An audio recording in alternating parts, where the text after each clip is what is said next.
Imagine finding the perfect home. It's a sprawling, six-bedroom Dutch colonial built in 1905, sitting on a quiet, tree-lined street in Westfield, New Jersey. Honestly, it's the kind of place where you raise a family, where you plan to spend the rest of your days. And in June of 2014, Derek and Maria Broadus closed on 657 Boulevard for nearly $1.4 million. They began renovations immediately, dreaming of the memories they would create there. But 3 days after closing, before they ever moved a single piece of furniture in, Derek went to check the mail, and inside was a white, card-sized envelope, addressed in chunky block handwriting to the new owner. Derek opened it, expecting a welcome note from a neighbor. What he read instead halted his breath. The letter began cordially enough, welcoming them to the neighborhood, but the tone shifted rapidly into something possessive, obsessive, and deeply wrong. The writer claimed to have been observing the house for decades. They wrote, "The house has been the subject of my family for decades now, and as it approaches its 110th birthday, I have been put in charge of watching and waiting for its second coming. My grandfather watched the house in the 1920s, and my father watched it in the 1960s. It is now my time. Do you know the history of the house? Do you know what lies within the walls of 657 Boulevard? Why are you here? I will find out." The author did not sign a name. They signed it only as The Watcher. This is the story of a dream that curdled into a nightmare. Not because of ghosts or demons, but because of a very human, very invisible presence that turned a sanctuary into a prison. The previous owners, who had lived there for over 20 years, said they had received a single odd letter right before moving out, but they discarded it, thinking it was a prank. For Derek and Maria, however, the correspondence was just beginning. 2 weeks later, a second letter arrived, and this one was different. It was very personal. The Watcher had learned their names. The writer had seen their 3 children. The letter asked, "Have they found what is inside the walls yet? In time they will." But the most chilling part was the specific attention paid to the children. The writer identified them by birth order and nicknames. The letter taunted the parents, asking if they were bringing young blood to the house, a phrase that was repeated over and over. The letter continued, 657 Boulevard is anxious for you to move in. It has been years and years since the young blood ruled the hallways of the house. Have you found all the secrets it holds yet? Will the young blood play in the basement? Or are they too afraid to go down there alone? I would be very afraid if I were them. It is far away from the rest of the house. If you were upstairs, you would never hear them scream. Panic set in.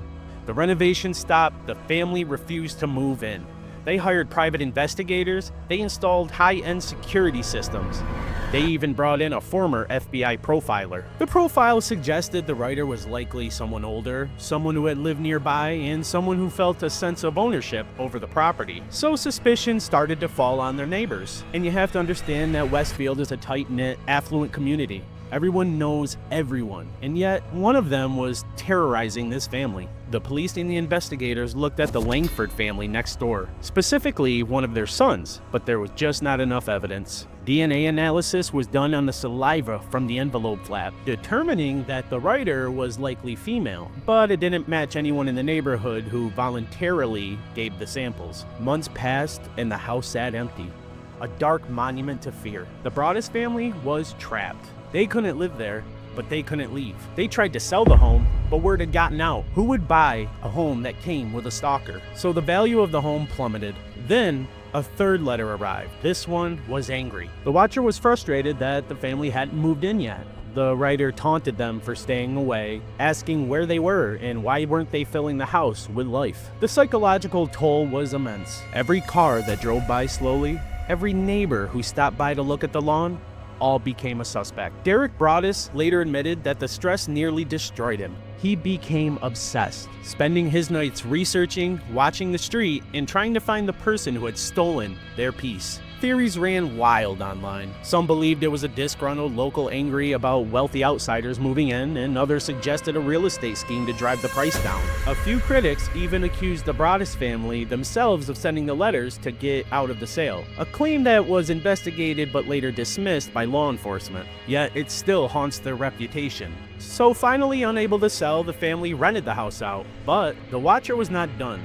A fourth letter arrived, this time threatening the renters, making it clear that the surveillance had never stopped. And in 2019, 5 years after buying the home for $1.4 million, the Broaddus family finally sold 657 Boulevard for just $959,000. They took a massive financial loss just to be free from the grip of that house. To this day, the case remains unsolved. The identity of the watcher remains unknown. The new owners, however, have not received any letters. So that leaves us with a lingering, unsettling question. Was it a neighbor, a prankster, a ghost of the past, or is the watcher still there, quietly observing from a window across the street, waiting for the right moment to pick up the pen again? So next time you walk through a quiet neighborhood and see a beautiful, empty house, ask yourself, is it empty because no one wants it? Or is it empty because somebody else has already claimed it? Let me know in the comments.